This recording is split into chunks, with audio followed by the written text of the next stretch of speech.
তেহরানের আকাশ এখন কেবল বারুদের গন্ধ নয়, বরং অজানা আশঙ্কার মেঘ ঘনীভূত হচ্ছে। ইরানের সর্বোচ্চ নেতা আয়াতুল্লাহ আলী খামেনি গত কয়েক বছরে একের পর এক বন্ধু হারিয়ে এখন প্রায় নিঃসঙ্গ। ইরানের অভ্যন্তরীণ পরিস্থিতি এখন আগ্নেয়গিরির মুখে দাঁড়িয়ে। একদিকে চরম অর্থনৈতিক সংকট, অন্যদিকে রাস্তায় সাধারণ মানুষের তীব্র বিক্ষোভ। সব মিলিয়ে খামেনির শাসনের ভিত একেবারেই নড়বড়ে হয়ে গেছে। যদিও তেহরান বলছে শত্রুর চাপে তারা মাথা নত করবে না। সব ধরনের হুমকি মোকাবেলায় ইরান সদা প্রস্তুত।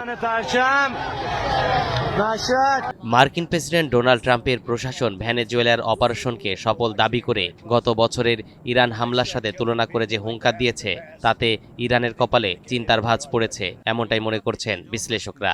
বিশ্ব রাজনীতির মোড়ল হিসেবে পরিচিত রাশিয়া ও চীন এখন পুরোপুরি নীরব ভূমিকা পালন করছে। তাদের এই নীরবতা ইরানকে এক রূঢ় বাস্তবতার মুখোমুখি দাঁড় করিয়েছে। ইরানের সর্বোচ্চ নেতা আয়াতুল্লাহ আলী খামেনির নেতৃত্বাধীন ইসলামী শাসনের বিরুদ্ধে তীব্র বিক্ষোভ ছড়িয়ে পড়েছে। ক্রমবর্ধমান জীবনযাত্রার ব্যয়, ভঙ্গুর অর্থনীতি এবং নিরাপত্তা বাহিনীর দমন পীড়নে ক্ষুব্ধ সাধারণ মানুষ রাজধানী তেহরানের বিভিন্ন এলাকার রাস্তায় নেমে শাসক গোষ্ঠীর বিরুদ্ধে স্লোগান দিচ্ছে।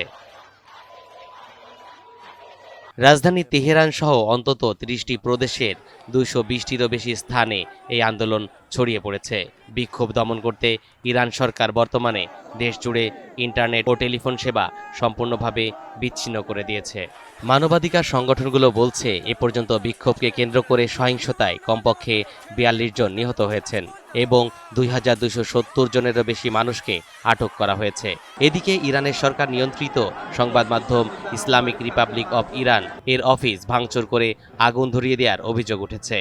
একই সঙ্গে ইরানের অত্যন্ত গুরুত্বপূর্ণ বন্দর এলাকা আব্বাসের রাস্তাও দখল নিয়েছে বিক্ষোভরত নাগরিকরা।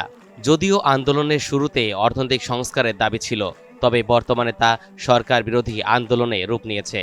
বিক্ষোভকারীরা এখন সরাসরি বর্তমান শাসন ব্যবস্থার পরিবর্তন এবং একনায়কতন্ত্রের অবসান চেয়ে স্লোগান দিচ্ছে। কোনো কোনো স্থানে রাজতন্ত্রের সমর্থনে এবং নির্বাসিত যুবরাজ রেজা পাহলবির পক্ষেও স্লোগান দিচ্ছে। অর্থনৈতিক সংকট, মূল্যস্ফীতি এবং রাজনৈতিক দমননীতি এই বিক্ষোভের প্রধান কারণ। তবে পরিস্থিতি দ্রুত নিয়ন্ত্রণে না এলে ইরানে আরও বড় ধরনের অস্থিরতা তৈরি হতে পারে, এমনটাই মনে করছেন বিশ্লেষকরা। তরিকুল ইসলাম, এনটিভি অনলাইন।